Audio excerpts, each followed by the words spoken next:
Howdy guys, happy Lord's Day. It's called that in Revelation, so it's a reason why it's carried on. But before I start anything, don't mistake me. I don't believe that there's any day that's special than the other, like Paul noted. I believe that we're all on a constant Sabbath day's rest until we see the Lord. So we're supposed to rest in Him regardless. We can study Him any day. I do these videos every day because every day is a good day to learn. So I want to go over Daniel 11:37 real quick, and I'll just read the New International Version. It's pretty clear what the original language says. He will show no regard for the God of his ancestors, the gods of his ancestors, or for the one desired by women. Nor will he regard any god, but he will exalt himself above them all. So this verse comes after the long description of the wars between the king of the north and the king of the south, which was a dual application to Antiochus. Actually, technically, it was a dual application to the Seleucid kings and the Ptolemies of Egypt, but eventually the ultimate expression of that was Antiochus, who took over power illegally. There's a whole story behind that, but he basically usurped it from his relatives, did it illegally, and then eventually ended up, storming into Jerusalem, making coins of himself, erecting an abomination of desolation, much like Antichrist will, only, of course, it was the prefigured version. The actual one will be much more fancy, I'm sure. But we can glean quite a few things from this verse, and I've gone over this in previous videos, but I kind of want to set it home because, if I'm anything teacher-wise, I guess I would be an antichristologist. This has been a major area of study for me. Like I'm obsessed with it. I'll be honest with you. Now, that being said, I don't think he's like a good guy or anything. I'm not exalting him to any kind of God status, but as much damage and as much evil as he is going to put upon the world, I just think it's absolutely necessary. Honestly, I think it's necessary for all of us to learn this stuff. But for me, it's been a strong lure to study this stuff. So anyway, not going to worship any gods at all that are like anything ever before. We only have a few things that could express itself powerfully enough and be used by Satan to trick the masses. And what with technology and what the Bible calls pharmakeia, which is essentially like witchcraft, potionry, and all that. The one thing that only sticks out in my mind as actually being potentially like fully capable of doing all of these things, being this God that has never been worshipped in any form before, nor respected by any of his forefathers, because the Antichrist is Jewish. There's a number of different passages that point to him coming from the tribe of Dan. See my videos on the Antichrist parental origins. It's very much clear if we go through and dig. So he'll come from the tribe of Dan, likely claim to be from the tribe of Judah, just to have some sort of veracity because Christ was from Judah. But AI, artificial intelligence, it's such an amorphous thing, and what we fail to recognize, perhaps, I'm not saying everybody does, but a lot of the diseases and a lot of the suffering that we have now, physically speaking, comes from the fact that our entire medical establishment is lying. It has for a very long time. This most recent bout with COVID is just the most recent bout rather. But if we look back in the history of inoculations, there have ever been, really bad things that have come from it. Like the polio vaccine probably actually did more damage than it did good. That doesn't mean that the technology initially wasn't necessarily legitimate, but it was quickly usurped by Satan to cause more damage than it could possibly undo. So that being said, it stands to reason to me that you could quickly give AI a lot of credit if it were to come out with a lot of cures, probably to diseases that Satan already made sure was foisted upon us. Things like cancer and all this stuff, because the truth of the matter is a lot of the things that we've used in the past to deal with ailments that actually turned out to be cancer have been covered up. Not that I'm saying we should all run out and start eating herbs and stuff, but it is shown that proper diet like fasting and whatnot does make a massive impact on our immune system. And not only are we told to take pills and take shots, but we're also told to eat from this pyramid that if we were to actually follow it to a T would make everybody fat and unhealthy, let's be honest.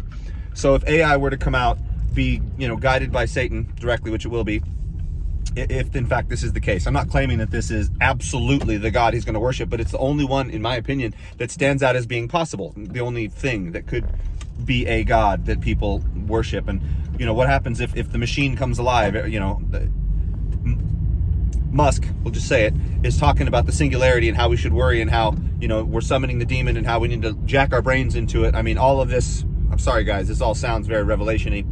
But that passage in Daniel specifically points to another major factor. Obviously, it points to his extreme arrogance and claiming himself to be above and the son of this super god that is above all these other gods that he's going to worship, and that has nothing to do with his, genetic lineage, nothing the Jews have ever worshipped, none of the gods of the Old Testament, which unfortunately some of them today do worship. I'm talking about the elites, not Jews. I think that most, in my experience, Jewish folk that I've met are atheists, honestly. That being said, it also points to one that nor the God that is desired of women. Some people have actually claimed that this phrase points to him being homosexual, but what you guys fail to understand when you're coming up with these things is the fact that the left is not who he's after. The left is already very much in Satan's camp. Okay, let's be frank. The left side of politics, the progressive side, the communist side, even the super fascist side are all very much, they're already essentially satanic. That being said, the Christian right, the conservatives, the patriot types, we are where all political Christians are, and politics in general is a replacement for Christianity. If we were to only focus on it and say things like Trump is like the next Caesar and all this stuff, that is essentially a replacement religion for true faith, if we're being completely honest. That being said, many Christians, especially here in the United States, because they're so lukewarm, have one foot in the world, politics and patriotism, and one foot in faith.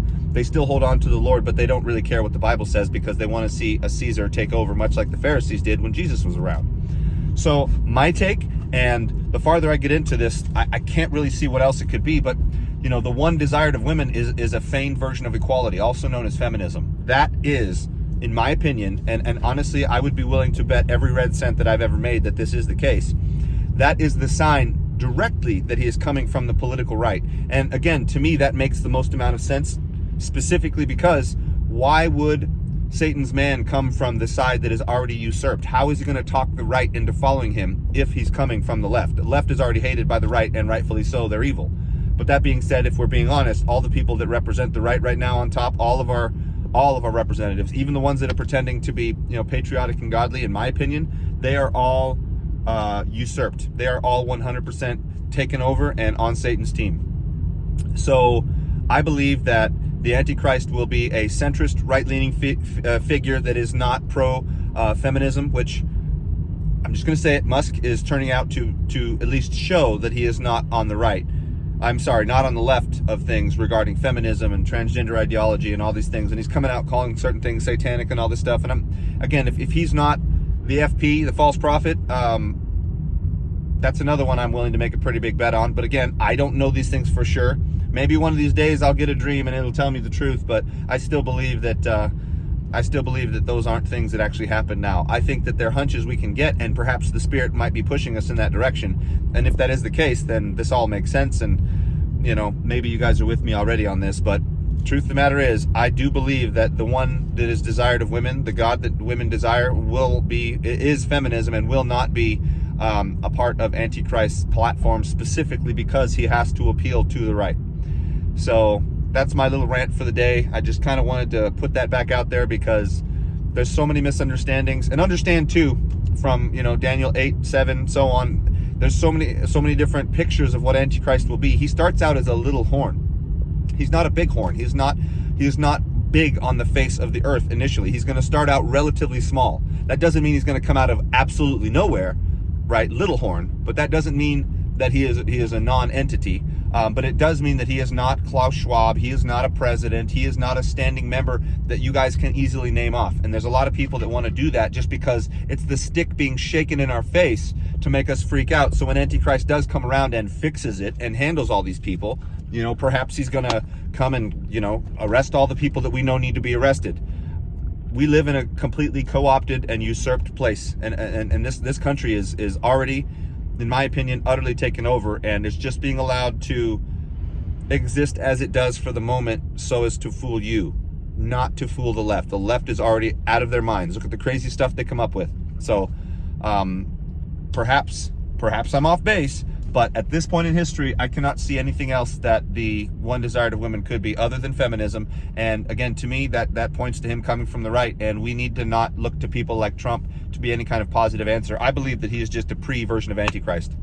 Anyway, guys, I'm almost to my spot to film the informative deep biblical learning, so I'm going to get to that. But thanks for watching. Hopefully you guys are finding this useful. This is just me speaking, you know, because I get these things thrown at me either online or in person from people, and the truth of the matter is we need to keep our eyes open, because I do believe he comes from the right, and I don't think that's unreasonable. I actually think that's highly reasonable.